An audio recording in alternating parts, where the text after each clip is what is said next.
This is a review of the sagittal brain model. Sagittal section.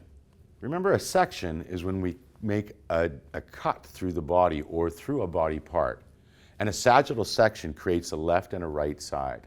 So a mid-sagittal section is dead center. Parasagittal sections are off the center line. Here, this is a mid-sagittal section of the brain, and we'd be looking at the left side of the brain here.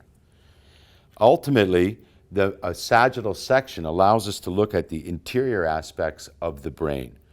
And so let's begin again at the superior aspects and moving down to the inferior aspects of the brain. This, of course, is the cerebrum. The cerebrum itself ends at the point of the cingulate gyrus. The cingulate gyrus is still part of the cerebrum, but more correctly is part of the limbic system. So the cingulate gyrus is here. This is the cerebrum. The frontal lobe of the cerebrum, the parietal lobe of the cerebrum, the occipital lobe of the cerebrum. The cingulate gyrus, which is the superior border of the limbic system, and then the corpus callosum. The corpus callosum is a tract of myelinated nerve fibers that communicates between right and left hemispheres. Just below the corpus callosum, and in this area here, is the ventricle.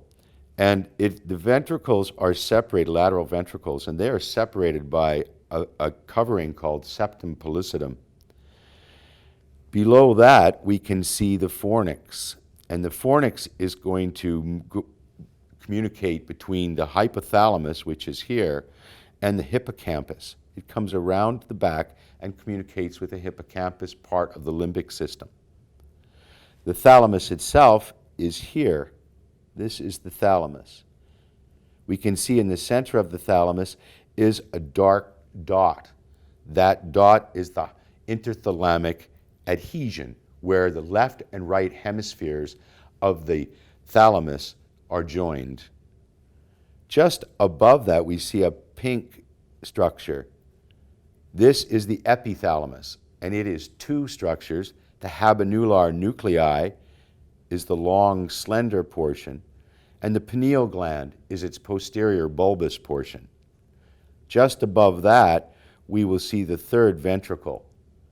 Ventricles, remember, have cerebral spinal fluid in them. They're open cavities in the brain that are filled with cerebral spinal fluid. Just below the thalamus, which is here, is the hypothalamus. Beneath the hypothalamus is the pituitary gland. The pituitary gland is joined to the hypothalamus by the infundibulum.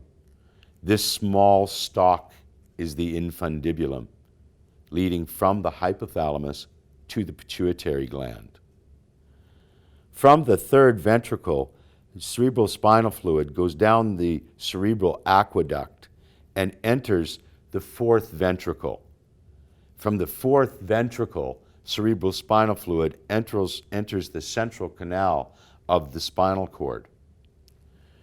This is the pons. This is the medulla oblongata. And this would be a cerebral peduncle. Here and here we would find cerebellar peduncles. This is the cerebellum.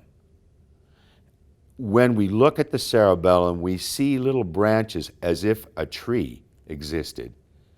This is called arbor vitae, arbor tree. So arbor vitae. These are the parts, anatomical parts, of the sagittal section of the brain.